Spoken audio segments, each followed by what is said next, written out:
Question number 1, 2 stones हैं जी, किसी height से ऊपर को हमने प्रोजेक्ट करें। दोनों की जो पोजीशन की इक्वेशन है वो लिखी जा सकती है। 0,0 हमने उसको मान लिया जहाँ से हमने उनको थ्रो करा, तो y1 y2 दोनों लिख लिए गए। अब पूछा जा रहा है रिलेटिव पोजीशन के बारे में, मतलब relative position of 2 with respect to 1। तो इसे हम फॉर्मूला के अकॉर्डिंग लिख लेंगे y2 माइनस y1। दोनों वैल्यूज़ को सॉल्व करेंगे तो हाफ GT² कैंसिल हो जाएगा, ये बचेगा 30t। u2 u1 की वैल्यू अपने को पता थी। अब ये रिलेटिव पोजीशन जो है ना 30t, इसका मतलब है ये एक स्ट्रेट लाइन की इक्वेशन है। अब देखिए y वर्सेस t एक लीनियर ग्राफ बनेगा। And after the first ball lands, एक बॉल पहले लैंड कर गई है तो उसका पोजीशन तो -h फिक्स हो गया। लेकिन दूसरी बॉल अभी हवा में होगी तो उसके ऊपर ग्रेविटी वाला इक्वेशन वैसे ही एप्लीकेबल होगा। तो अब जब आप रिलेटिव पोजीशन लिखेंगे y2 विद 1, तो वो कुछ इस प्रकार से लिखा जाएगा।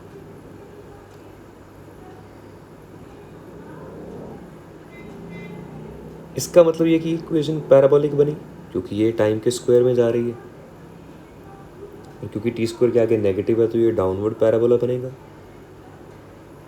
और जो पहला ग्राफ में मिला था वो स्ट्रेट लाइन था, मतलब कोई ऐसी ऑप्शन जो पहले स्ट्रेट लाइन हो और फिर कुछ समय के लिए डाउनवर्ड पैराबोला हो।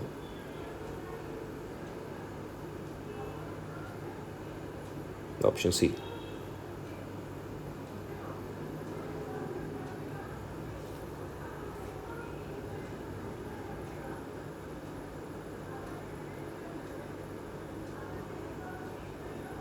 क्वेश्चन नंबर 2,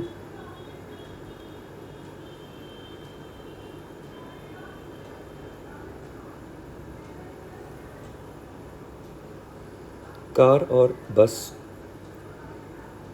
200 मीटर की सेपरेशन पे हैं। दोनों की इनिशियल वेलोसिटीज़ और एक्सेलरेशंस की नॉलेज अपने को है, और अगर आगे जाके इन दोनों को मिलना था, दैट मीन्स कार और बस को सेम ही जगह पे होना था, तो बस SP डिस्प्लेस हो गई और कार SC डिस्प्लेस हो गई। अल्टीमेटली फाइनल पोजीशन दोनों की सेम बननी चाहिए। वी कैन सी कि 200 मीटर्स का डिफरेंस है दोनों डिस्प्लेसमेंट्स में। कार का डिस्प्लेसमेंट ज़्यादा है।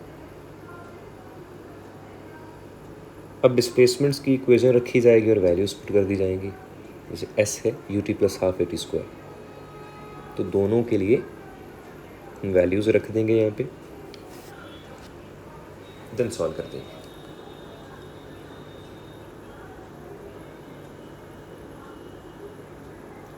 u इनिशियली दोनों के लिए 0 है बिकॉज रेस्ट से स्टार्ट होती हैं। After solving these equations we get the answer.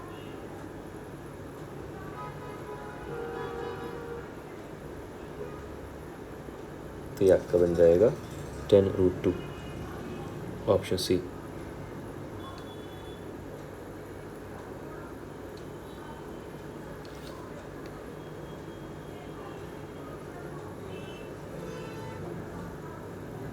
Question number 3,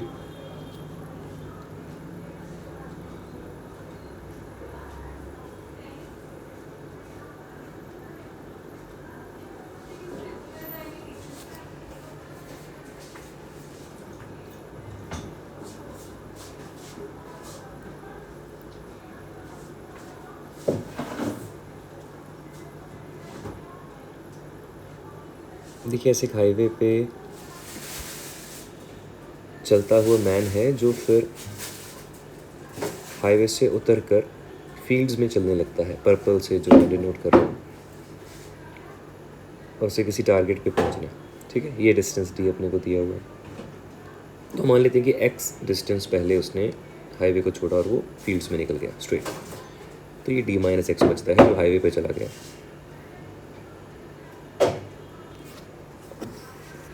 speeds के बने हाईवे पर v और दूसरे वाला v/2। This is d। Speeds constant हैं दोनों, तो रेड वाला डिस्टेंस जो है d - x, और जो पर्पल वाला पाइथागोरस थ्योरम से निकाल सकते हैं d और x, वो आ जाएगा √d² + x²। तो टोटल टाइम जो इस जर्नी में लगेगा वो 2 हिस्सों में बटा हुआ t1 + t2। Simply distance by speed का फॉर्मूला लग जाएगा। दोनों डिस्टेंसेस और स्पीड्स पता है, तो यह टाइम फॉर एनी एक्स, मतलब कुछ भी आप एक्स चूज़ करते हैं तो कुछ भी टी आएगा, हमें चाहिए कि मिनिमम टाइम आना चाहिए। तो मिनिमास के कॉन्सेप्ट लगाते हुए हम इसे डिफ्रेंशिएट कर देंगे और ज़ीरो पुट कर देंगे। डिफ्रेंशिएशन ज़ीरो होती हैं तो फंक्शन अपने मिनिमा या मैक्सिमा पे होता है। तो इसके लिए आपको इस फंक्शन को डिफ्रेंशिएट करना आना चाहिए। तो जब आप इसे डिफ्रेंशिएट करते हैं तो आपके पास ऐसे ऐसे कैलकुलेशंस चलेंगी।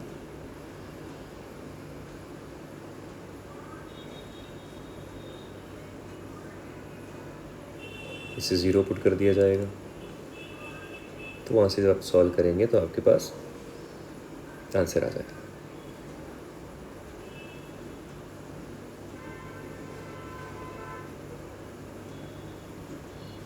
अगर आप 11th क्लास में से देख रहे हो और अगर आप ये डिफरेंशिएशन नहीं जानते तो you can wait up to class 12th, तो आपको अच्छे से आने लगेगा। इफ़ यू कैन डू तो फिर ऐसे होता है, d/√3 आंसर आ जाएगा, option D.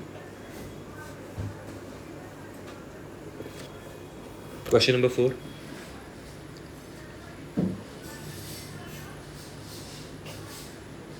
X coordinates, Y coordinates, Z coordinates given है। डिफरेंशिएशन से आपको वेलोसिटीज़ मिल जाएंगी, एक्स वाई जेड तीनों।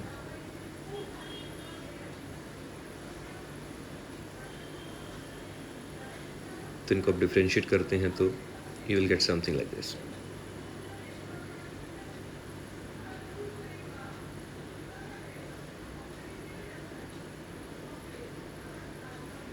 Now speed is given by under root of vx square, vy square plus vz square। इन सारी values को यहाँ प्लेस कर दिया जाएगा।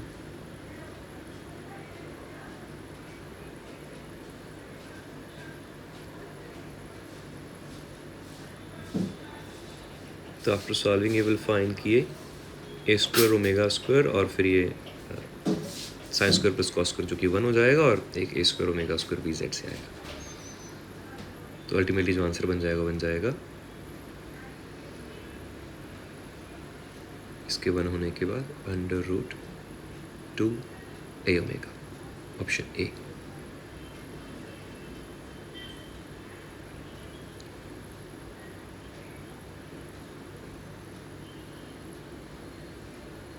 Question number 5, car A and car B race कर रहे हैं। तो let's use 1 for car A and 2 for car B. तो इक्वेशंस ऑफ मोशन लगाते हुए v1 is u plus a t, similarly v2 is u plus a t. u दोनों का 0 था।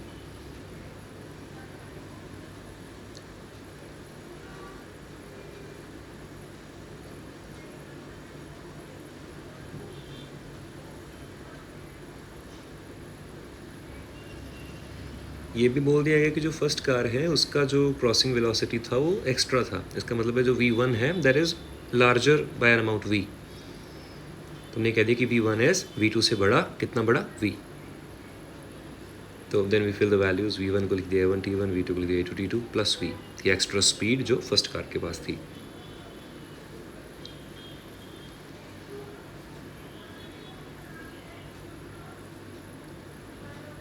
एंड रेसिंग डिस्टेंस दोनों का सेम है, तो ut plus half A T square जो दोनों का है वो सेम बनना चाहिए। तो हम दोनों की वैल्यूज़ यहाँ पे सब्स्टिट्यूट कर देते हैं।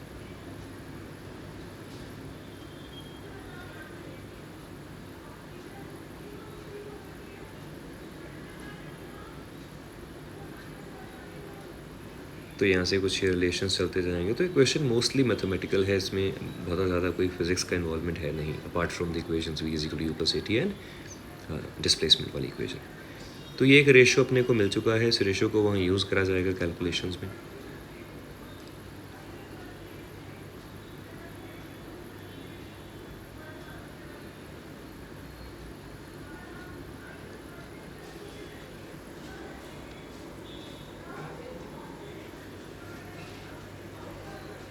तो we divide this equation by a2 t2, it gives us जो फर्स्ट लिखा हुआ a1 t1 by a2 t2, ये रेशो हमने अभी अचीव करा था, ये t2 by t1 लिखा जा सकता है। नेक्स्ट 1 हो गया और फिर वो ऐसे ही रह गया, उसको हम थोड़ा घुमा देते हैं।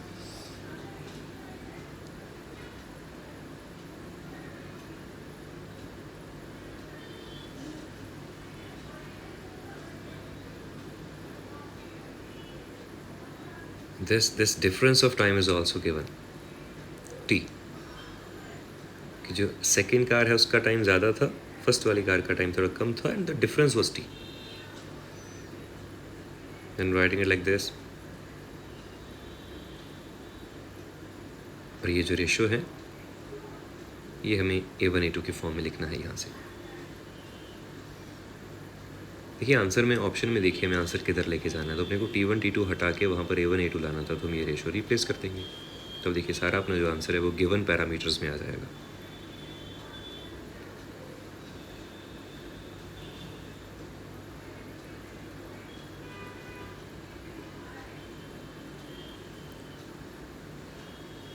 So we'll get option C. Question number 6.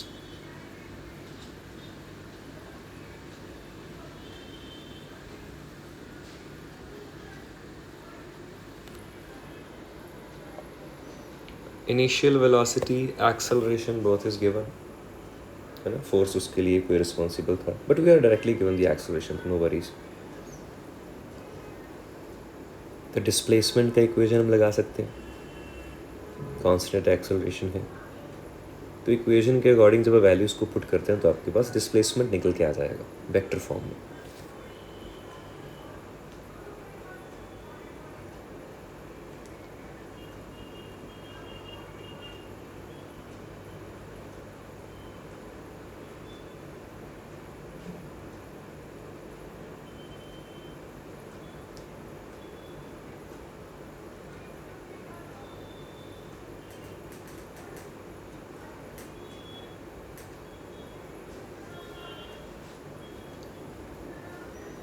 तो डिस्प्लेसमेंट हो चुका है 18i + 16j.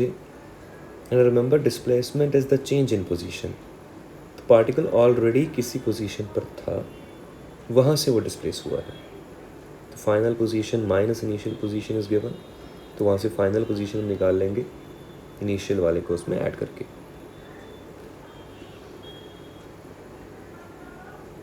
तो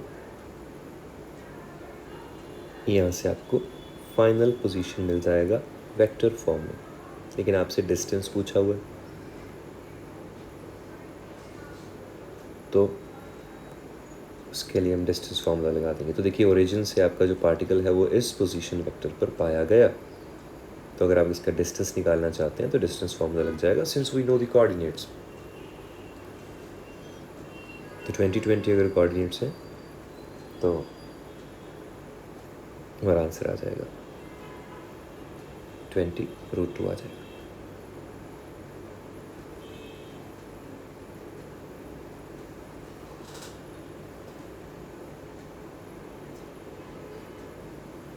बी ऑप्शन.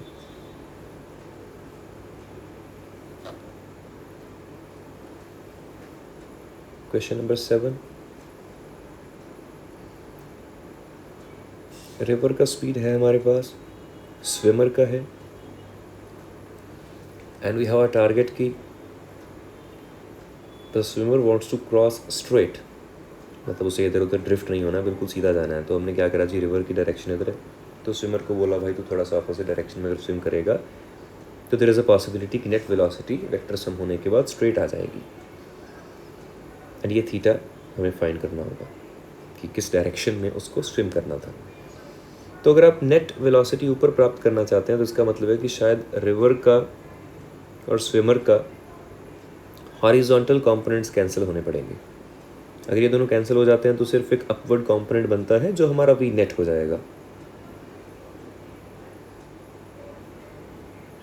तो जो एंगल की इन्फॉर्मेशन है वो हमें नीचे वाली कैंसिलेशन से मिल जाएगी. V B R sine theta is V R, तो यहाँ से आपको मिल जाएगा sine theta and ultimately theta.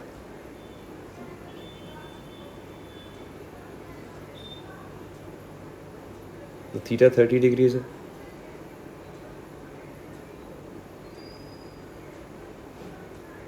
But direction of the swimmer पूछा गया है with respect to the flow of the river. तो देखिए फ्लो है इस दिशा में, स्विमर जा रहा है उस तरफ. तो ये जो टोटल एंगल बनेगा फ्लो के साथ, इसमें आपको 90 + थीटा बोलना पड़ेगा. तो आंसर आ जाएगा 120. Option C.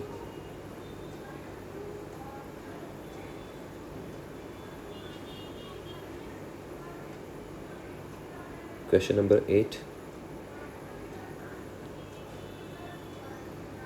We are given the position vector.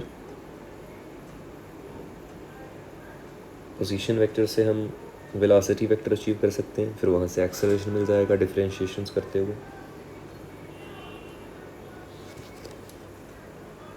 तो पहले हम आर को डिफरेंशिएट करते हैं तो हमें v मिल जाता है, तो हो जाएगा 30ti माइनस 40tj। फिर से डिफरेंशिएट करेंगे वेलोसिटी को तो एक्सेलरेशन मिल जाएगा 30i minus 40j।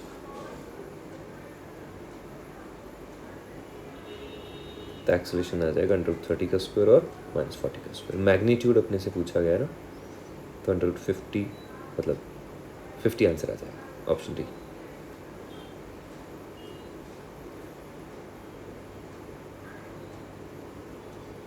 Question number 9।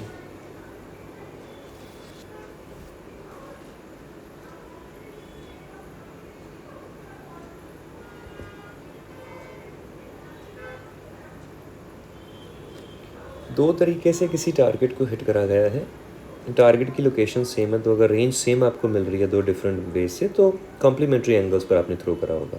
मतलब एक एंगल थीटा है तो second time angle 90 minus theta है।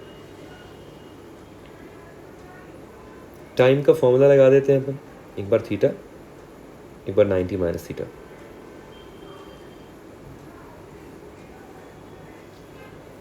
कॉस थीटा बन जाएगा।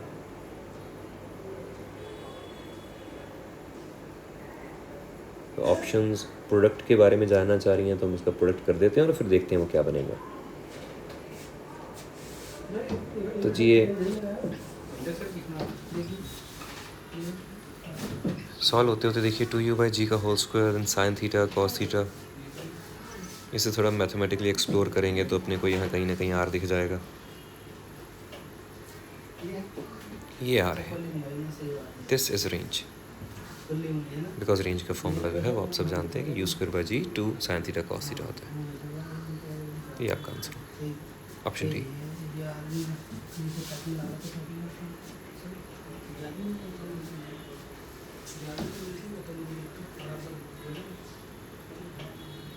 Question number 10।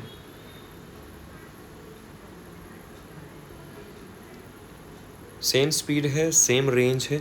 सेम रेंज अगर है सेम स्पीड पर, दैट मीन्स कॉम्प्लीमेंट्री एंगल्स पर थ्रो करा गया होगा दोनों बार। तो डिफरेंट हाइट्स अचीव होंगी, दोनों का फॉर्मूला लगा दिया जाएगा एंगल्स को, एक बार थीटा एक बार 90 माइनस थीटा।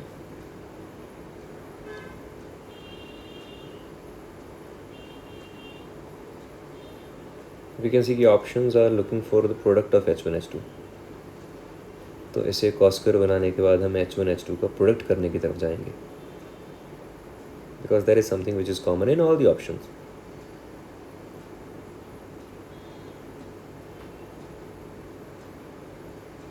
तो ये बन जाएगा u² sin² 2g u² cos² 2g multiplication.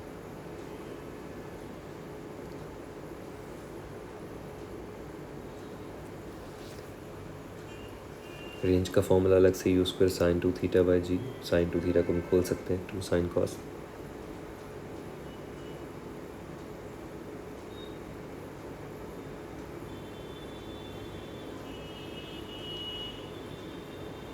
तो r मिल चुका है, तो r का स्क्वायर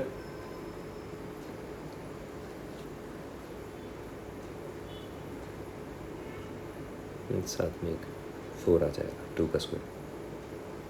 ठीक है, तो इस चीज़ का और इस चीज़ का अगर आप रेशियो करते हैं ना, तो मोस्टली जो चीज़ें हैं वो कट जाएंगी। आप देखें इधर भी u की पावर 4 है, उधर भी u की पावर 4 बनेगी। देखिए वो रेंज में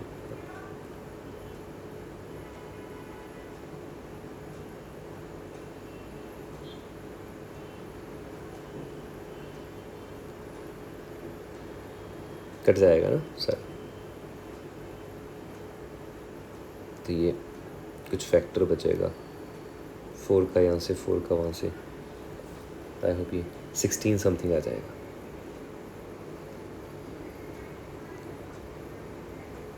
तो अब ऑप्शन में करेक्शन कर लें, it's not r2 it's r², option B. एक इंपॉर्टेंट रिलेशन आप याद भी रख सकते हैं, R is equal to 4 times root H one H two. R is equal to 4 root H one H two. Question number 11,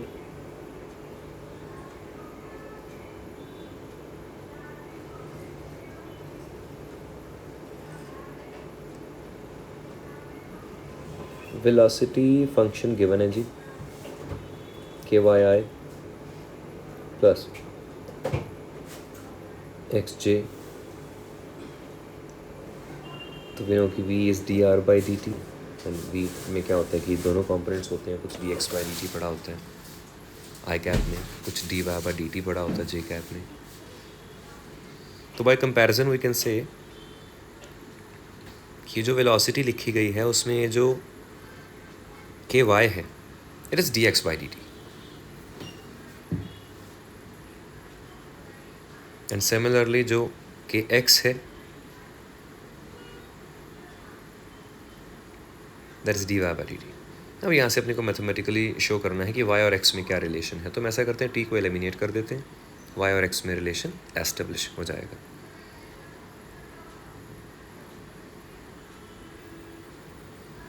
दोनों इनकी साइड से स्विच करके हम इंटीग्रेशन कर देते हैं जी, तो इंटीग्रेशन के रिजल्ट्स आएंगे इधर Y square by two is equal to X square by two plus some constant, then take in the LCM, ये बन जाएगा Y square is equal to X square plus some another constant. Option C.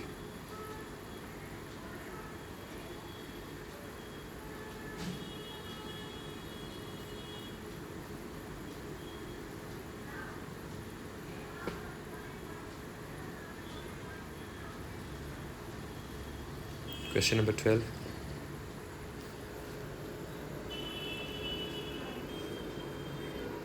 Guns से हम क्या कर रहे हैं, firing कर रहे हैं ज़मीन पे, और बेस्ट रेंज के लिए आपने एंगल 45 रख दिया होगा। तो चारों तरफ अगर गन आप घुमाते हैं तो ज़मीन पर एक सर्कल बन जाएगा, और इस एरिया को आपने मैक्सिमाइज़ करना था, तो इसीलिए आपने रेंज को मैक्सिमाइज़ कर दिया है ऑलरेडी 45 का एंगल रख के। तो this is the best you can get. तो चारों तरफ जो एरिया कवर्ड है that is pi r square, where r is the range, and range maximum का formula u square by g. Alright,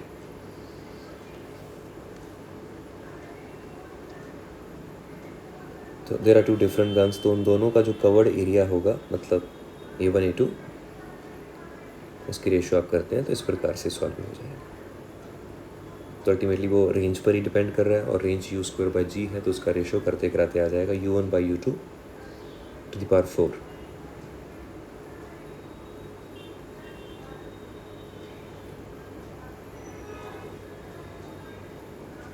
power जो है 4 चलेगी ना, U का स्क्वायर तो पहले ही है, एक स्क्वायर और है ऊपर से, 1/2 की पावर 4 मतलब 1/16।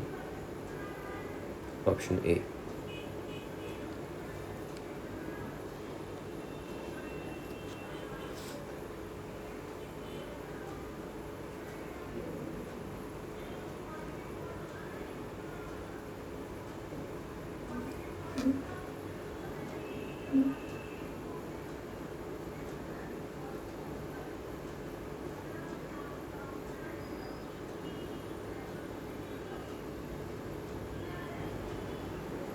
क्वेश्चन नंबर 13,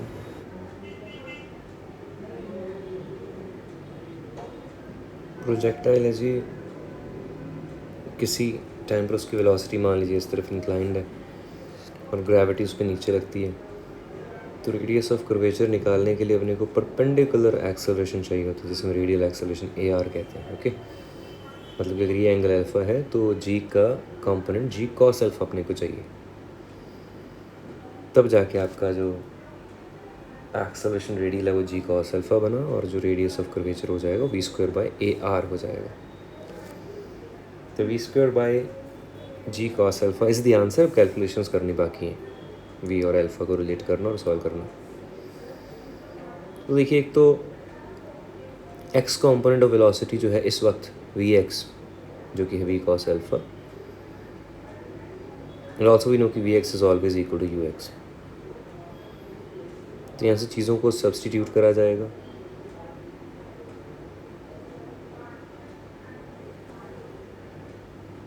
इस कॉस अल्फा को यहाँ रख सकते हैं,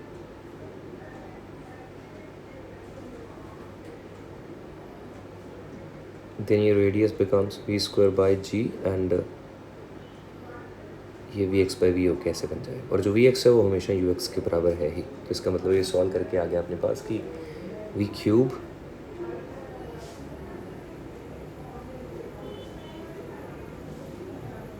और जी एंड यू एक्स की वैल्यू आप स्टार्टिंग से निकाल सकते हैं, यू कॉस थीटा, तो वो 5 आ जाएगी। ठीक है, फिर आप अगर ये वेलोसिटी निकाल लेते हैं तो आंसर आ जाएगा। तो वेलोसिटी की वैल्यू क्या है, V X plus like V X I plus V Y J. तो बड़ी स्टैंडर्ड चीज़ है कि 5 आई, एक्स वाला कांस्टेंट रहता है, वाई वाला जो है वो V is equal to U minus G T के अकॉर्डिंग 1 सेकेंड में इतना हो जाएगा। तो वी का मैग्नीट्यूड हम निकाल लेंगे और वहाँ पे प्लेस कर देंगे तो आपका आंसर आ जाएगा।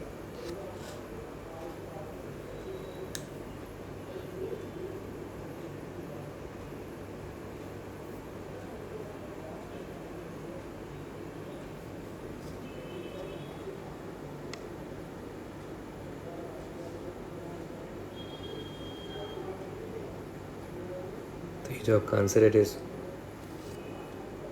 2.8 के आसपास। देखिए कई बार ये समस्या होती है कि भाई जैसे ऑप्शन तो अभी बी बन गया, बट द पॉइंट इसकी इसको मौके पे हम सॉल्व कैसे करते हैं। तो थोड़ा सा कई बार आप ऐसे टेक्निक्स यूज़ कर सकते हैं, जैसे ये √27 है, तो अगर आप इसे √25 मानते हैं तो ये 5 बनता। अगर ये 5 बनता, 5 के अकॉर्डिंग हम इसे सॉल्व करते, समझिए,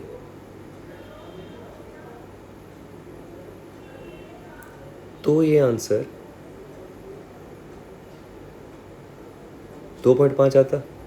लेकिन हमें पता है कि जो एक्चुअल चीज़ है वो 25 नहीं है, वो तो √27 थोड़ा सा बड़ा है। इसका मतलब आंसर 2.5 से हल्का सा बड़ा आना था, तो 2.8 आएगा। तो अगर आप सॉल्व नहीं कर पाते तो you can like exact solving की ज़रूरत नहीं होती कई बार, तो वैसे भी आंसर हम पता कर सकते हैं कि 2.5 से हल्का सा बड़ा में 2.8 आएगा। क्वेश्चन नंबर 14,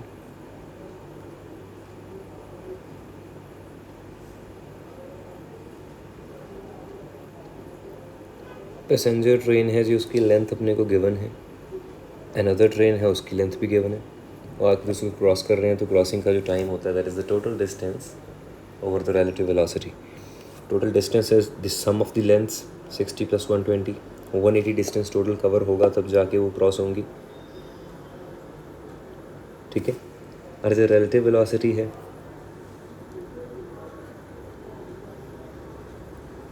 वो सब्ट्रैक्ट हो जाएगी, लाइक 80 और 30 उनकी स्पीड्स हैं तो वो सब्ट्रैक्ट हो जाएंगी अगर आप सेम डायरेक्शन में मूव कर रहे हैं तो। ठीक है, तो हम लिख रहे हैं 50 is relative and in the same direction, और जब आप ऑपोजिट में मूव करेंगे तो ये 80-30 मिलके 110 हो जाएगा। द सेकेंड टाइम आ जाएगा the same distance 180 but the speed has now increased because you are moving in opposite directions, तो रिलेटिव बढ़ जाता है, उसमें प्लस हो जाता है। तो आपको रेशो चाहिए तो आप T1T2 की रेशो कर सकते हैं। 11/5 आंसर आ जाएगा, ऑप्शन ए।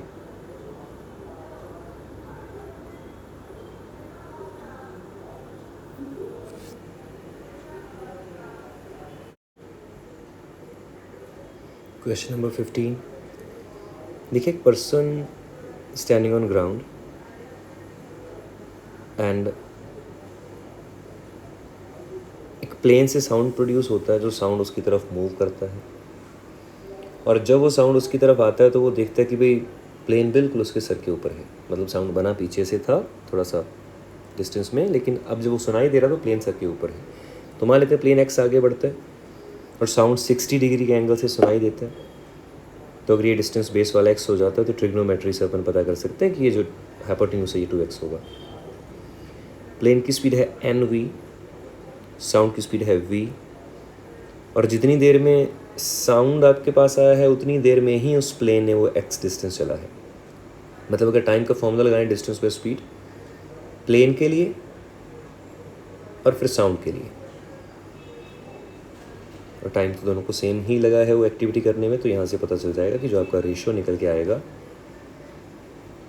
वो आ जाएगा n = 1/2, option D.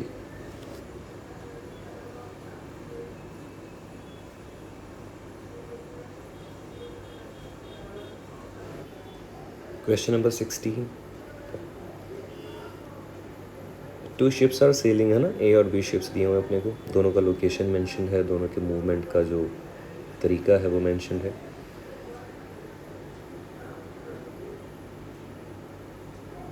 Velocity of A given है 30i + 50j, velocity of be given है वेस्ट की तरफ, मतलब -10i।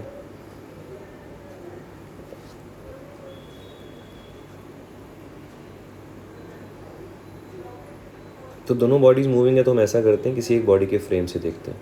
तो from the frame of B, मतलब कि we are solving A from the frame of B, velocity of A with respect to B हो जाएगा va - vb according to the formula. इसको सॉल्व करेंगे तो बन जाएगा जी 40i + 50j। इस वेलोसिटी से ए हमें चलता हुआ महसूस हो रहा है, तो हम इसे कह देते हैं कि maybe this is v relative. Okay, A और बी का जो डायरेक्ट डिस्टेंस है, डिस्प्लेसमेंट है, वो अपने को पता है।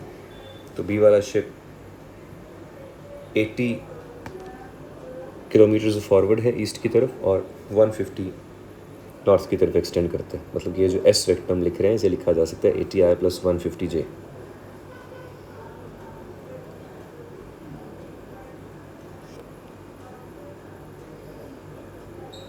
एंड ए का जो रिलेटिव वेलोसिटी हमें मिल गई है, let's call it V relative. तो इस दिशा में ये मूव करना शुरू करता है और ऐसे ऐसे ऐसे बी को लगता है कि ये बंदा चलेगा और ऐसे मेरे बगल में से निकल जाएगा। तो जो शॉर्टेस्ट डिस्टेंस आपको मिलता है वो मिलता है ये वाला perpendicular distance. Okay, this is your D minimum. तो ए को शॉर्टेस्ट डिस्टेंस पे आने के लिए, मान लीजिए ये डी है, चलो इसे एस बोल देते हैं अपन, ठीक है, एस वेक्टर हो गया और ये उसका मैग्नीट्यूड एस है। तो अगर ये एस है और ये एंगल अल्फा है, तो वो डिस्टेंस जो है एस कॉस अल्फा बैठेगा, जिससे चलने में टाइम लगेगा, distance over the relative speed. इतने टाइम के बाद ए जो है ना वो मिनिमम वाले पॉइंट पे पहुंचा होता, टाइम आ जाएगा distance over relative speed. Now S cos alpha को हम थोड़ा वेक्टर्स की नॉलेज से निकाल लेते हैं। V vector dot S vector can be written as V S cos alpha. तो यहाँ से एस कॉस अल्फा की वैल्यू हम रिप्लेस कर देंगे, V vector dot S vector over V relative का स्क्वायर हो जाएगा।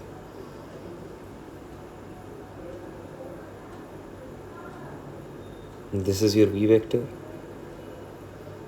And this is your S vector. इनका डॉट प्रोडक्ट करेंगे अपन, उसमें 80 × 40 3200, फिर 150 × 50 7500 ओवर वी रिलेटिव का स्क्वायर।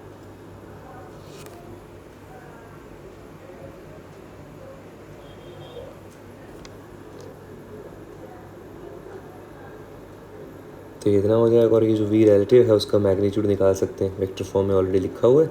उसका मैग्नीट्यूड हम निकालेंगे तो 40 का स्क्वायर + 50 का स्क्वायर, ये अंडर रूट 4100 आ जाएगा। तो उसको स्क्वायर करके हम यहाँ रखेंगे तो आंसर आ जाएगा 2.6 आवर्स, ऑप्शन बी।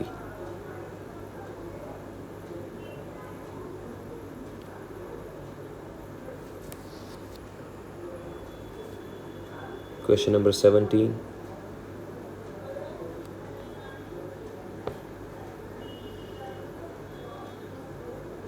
देखिए बॉल ऊपर फेंकी जाती है तो उसके ऊपर एक तो mg लगेगा नीचे को वेट। ये क्वेश्चन कह रहा है कि उसके ऊपर एक ड्रैग फोर्स लगता है, तो अगर बॉडी ऊपर जा रही है तो ड्रैग फोर्स नीचे लगेगा। तो ये हो गई वेलोसिटी और ये उस पर लगने वाले दो फोर्सेस। तो इन दो फोर्सेस से जो नीचे को एक्सेलरेशन मिला तो हो जाएगा फोर्स बाय मास।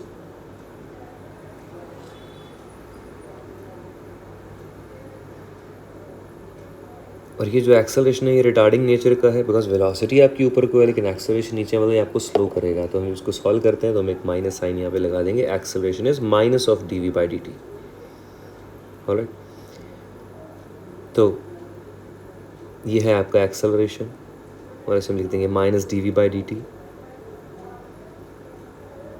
देन दो साइड्स पे टाइम और वेलोसिटी की सॉल्विंग हो जाएगी, लिमिट्स डाल दी जाएंगी टाइम 0 पर वेलोसिटी शुरुआत वाली, और फिर एनी टाइम t पर जाकर वो बंदा हमें रुका हुआ चाहिए था, तो हमने वेलोसिटी के ऊपर लिमिट 0 कर दी। इसका जो इंटीग्रेशन करके आंसर आएगा वो कुछ ऐसा है। ये इंटीग्रेशन आप 12th के बाद ही कर पाएंगे, तो अगर आप इसे 11th में देख रहे हैं तो ये पार्ट आप नहीं कर पाएंगे, ठीक है। तो please try it after 12th। तो इस इंटीग्रेशन का जो आंसर आपको मैथ्स में सिखाया जाएगा वो ऐसे निकाला जाएगा, तो आपको अपनी आंसर मिल जाएगी। तो you will get your option A.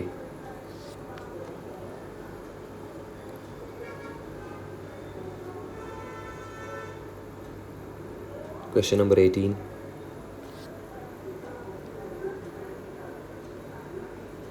देखिए, इंक्लाइंड प्लेन पर जो टाइम ऑफ फ्लाइट होता है उसका हम आंसर याद करके रखते हैं कि it is 2u sin theta by G cos alpha. ऊपर जो साइन में एंगल आता है वो प्लेन के साथ बना हुआ एंगल होता है, और जो नीचे जी के साथ हम कॉस थीटा लिखते हैं वो, ये जो थीटा होता है ये प्लेन का हॉरिजॉन्टल के साथ एंगल होता है। तो ऐसे फॉर्मूला आप ये मेमोराइज कर लें, उसके बाद ही बहुत आसान हो जाता है। तो इस टाइम को सॉल्व करा गया तो ये 0.12 सेकेंड्स पाया गया। अब टाइम निकाल देने के बाद आप ये फील करें कि maybe this was a projectile जिसके रास्ते में इंक्लाइंड प्लेन आ गया है।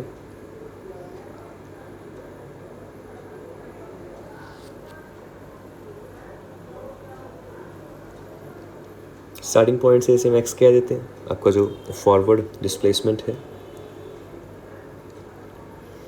Your Sx is uxt. This distance r is supposed to be calculated. Let's call it r. This angle is 30. तो देखिए, अगर आप ये x निकाल पाएंगे ना, तो फिर आप cos 30 से बेस ओवर हाइपोटेन्यूज लगा के आप r पता कर सकते हैं। तो r जो आपका बन जाएगा वो बन जाएगा x by cos 30. If you have x, you have cos 30, then definitely you can get r. अब x कैसे आएगा? आपके पास ux भी है, आपके पास t भी है, तो ux तो हो गया u cos theta, US2, and since ये हम बेस से सॉल्विंग कर रहे हैं प्रॉपर, तो एंगल कंप्लीट डलेगा इसमें 45 डिग्रीज। तो आपका जी रेंज का आंसर आ जाएगा after solving very close to 0.2 metres, 20 centimetres.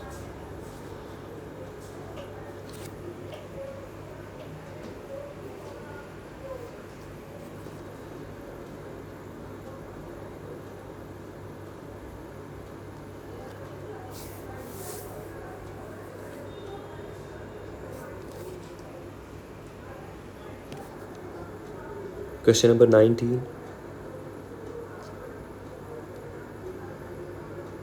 Trajectory equation is 2x minus 9x square. हम जिस इक्वेशन को जानते हैं होती है x tan theta 1 minus X by R. अगर आप इसे ब्रैकेट को ओपन अप करते हैं और फिर कंपैरिजन करते हैं, तो by comparison we can see tan theta equals 2 and tan theta by R equals 9।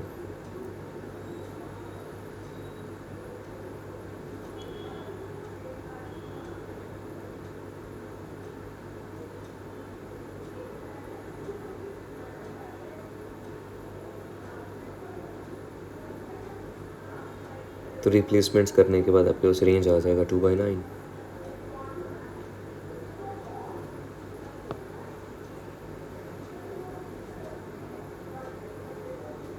tan theta is 2, तो ट्राइंगल की हेल्प से हम साइन थीटा कॉस थीटा दोनों पता कर सकते हैं। तो ये tan थीटा का हम परपेंडिकुलर और बेस बना देंगे, फिर हाइपोटेन्यूज आ जाएगा, तो दोनों साइन और कॉस लिखे जा सकते हैं, 2/√5 एंड 1/√5।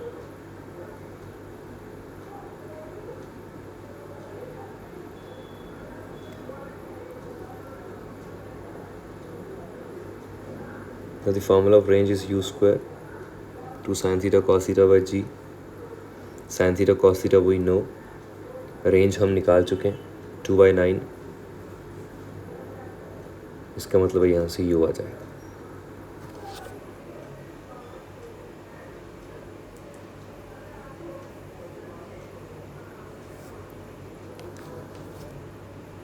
अब कोई ऐसा ऑप्शन जो u को भी सेटिस्फाई करे और एंगल को भी सेटिस्फाई करे, तो वी कैन से कि this combination is available in option A.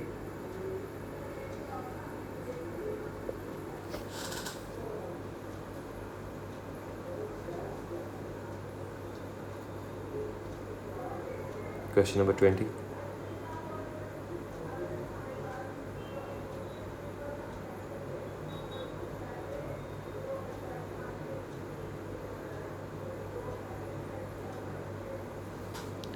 Position vector is given, उसकी डिफरेंशिएशन से वेलोसिटी आ जाएगी, फिर दोबारा डिफरेंशिएट करेंगे तो एक्सेलरेशन आ जाएगा।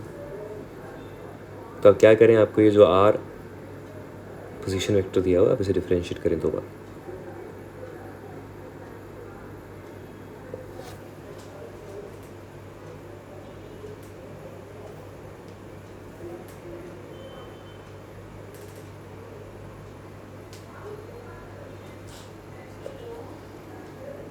तो आर का जो डिफरेंशिएशन होगा, पहले वो कॉस ओमेगा टी का पहले माइनस साइन बनेगा, फिर चेन रूल से एक ओमेगा भी बाहर आएगा, फिर जो साइन ओमेगा टी का कर रहे हैं तो साइन का कॉस हो जाएगा, फिर चेन रूल से एक ओमेगा बाहर आ जाएगा। एक्सेलरेशन दोबारा सॉल्व करेंगे तो ऐसे ऐसे करके ये मैथमेटिकल स्टेप्स हैं, ये आपके हो जाएंगे।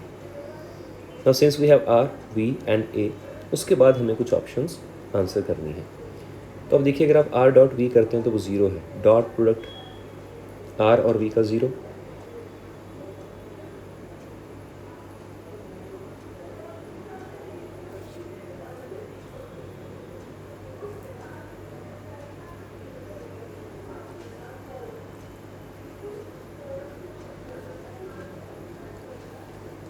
जिसका कि मतलब है आर और वी परपेंडिकुलर है। दूसरी तरफ जो एक्सेलरेशन का फंक्शन हमें मिला है, ऐसे माइनस ओमेगा स्क्वायर आर लिखा जा सकता है। देखिए, अगर आप ए में से माइनस ओमेगा स्क्वायर कॉमन निकालते हैं तो बाकी जो बचेगा दैट इज आर। तो ग्राफिकली इट मीन्स कि जो आर वेक्टर है, मतलब जो पोजीशन वेक्टर है, अगर वो इस तरफ पॉइंट कर रहा है ओरिजिन से अवे, तो जो एक्सेलरेशन है वो आर वेक्टर से नेगेटिव दिशा में है, मतलब टुवर्ड्स द ओरिजिन है, which means acceleration is towards origin. तो ऑप्शन डी में दोनों बातें हैं, परपेंडिकुलर होना भी और एक्सेलरेशन का टुवर्ड्स ओरिजिन होना भी। क्वेश्चन नंबर 21,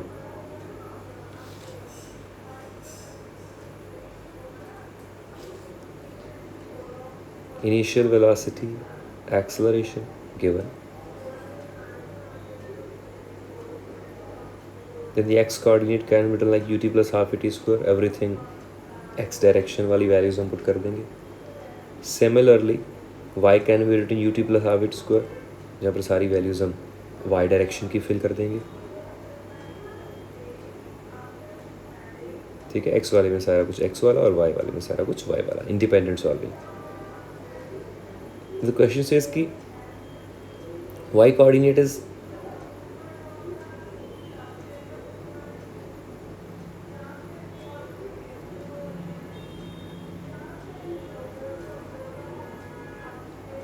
वैल्यूज फिल कर देते हैं value.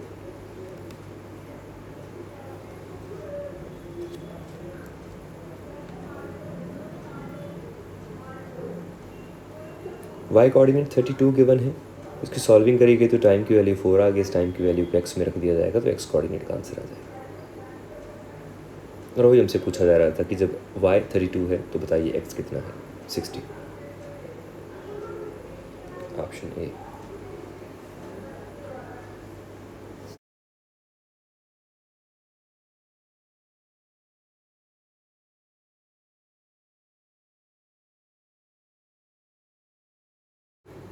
Question number 22.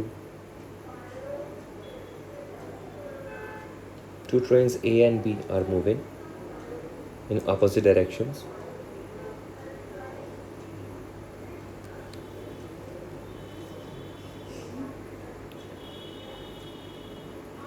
Train A में एक पर्सन है जो उसकी डायरेक्शन से ऑपोजिट मूव कर रहा है 0.5 की स्पीड से। तो the velocity of this person with respect to train A is given -0.5। तो यहाँ से आप इसको एक्सपैंड करेंगे तो VP minus VA is this much. Velocity of A मतलब कि ट्रेन, वो हमें पता है, तो यहाँ से VP आ जाएगा। मतलब you will get to know कि पर्सन का एक्चुअल स्पीड क्या था ग्राउंड फ्रेम से। After that we want V of P with respect to B, मतलब VP माइनस VB। VP हमें मिल चुका है, VB हमें पहले से ही पता है, तो सॉल्व करेंगे अपने पास आंसर आ जाएगा 29.5।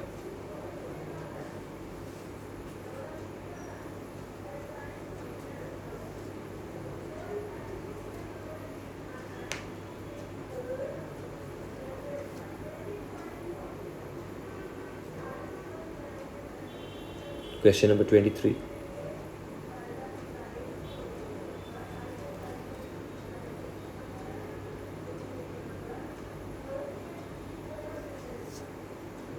Initial velocity and acceleration is given. Acceleration is constant, that means we can apply equations of motion.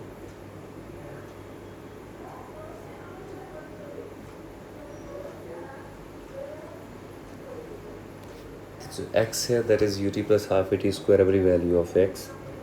Ux is 0, ax is 10 into t square.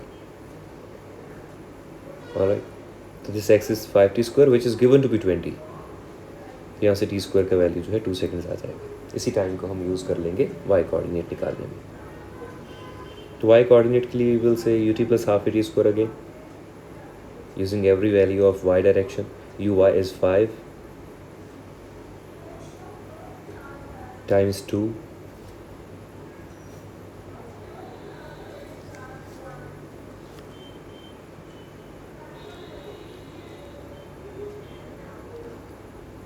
18 आ जाए. Which combination of answers, that is 2 seconds and 18 meters. Option B.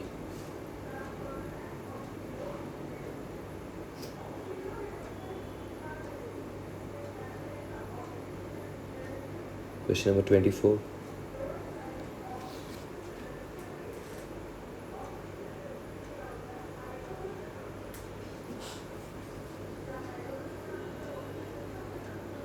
The velocity of rain is downwards when the car is stationary. तो जो real velocity of rain होगी वो आपको दिखेगी. फिर आप car को v से मूव करवाते हैं तो आपको जो रेन का रिलेटिव स्पीड है वो VRC कैसे नज़र आएगा, VR माइनस VC. तो ये बोला गया कि जो आपको रेन है आपको ऐसे महसूस होती है कि जो एंगल है वो हॉरिजॉन्टल के साथ 60 डिग्रीज बना रही है.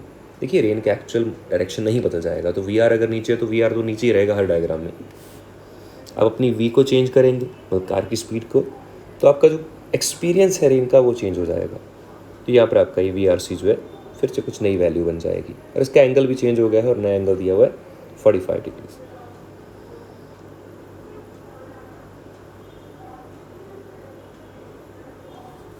रेन की एक्चुअल स्पीड को हम सारे डायग्राम्स में सेम रखेंगे.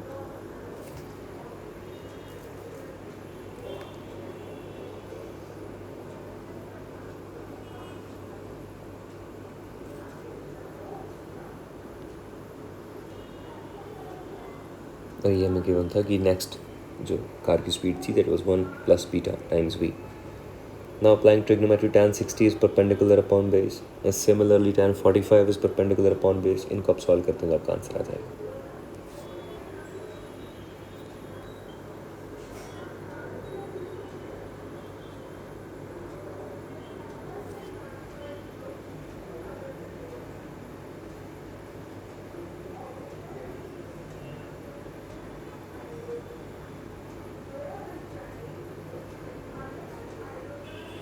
.73 आंसर आ जाएगा. Option B.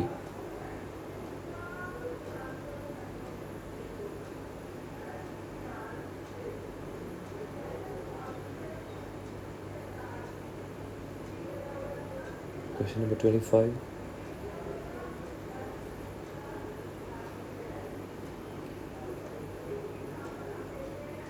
X coordinate given है, टाइम का फंक्शन बना हुआ है.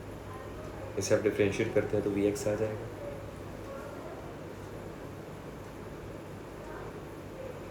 y कोऑर्डिनेट दिया हुआ है.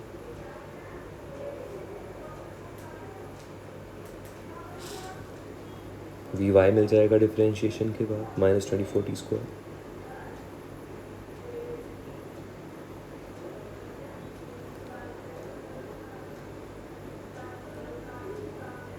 टाइम 1 पर जो Vx है मतलब जो पार्टिकल एक्स एक्सिस पे चल रहा है उसकी वेलोसिटी आ गई 2i और उसी टाइम पर जो दूसरा पार्टिकल है जो वाई एक्सिस पे चल रहा है उसकी आ जाएगी -24j. अपने को रिलेटिव निकालना है तो रिलेटिव वेलोसिटी आ जाएगी v2 माइनस v1 मतलब v of y minus v of x. ठीक है, going to get this in vector form. ना सिंस स्पीड चाहिए तो स्पीड का मतलब है इसी वेलोसिटी का मैग्नीट्यूड जो कि बन जाएगा under root of 24 square plus 2 square.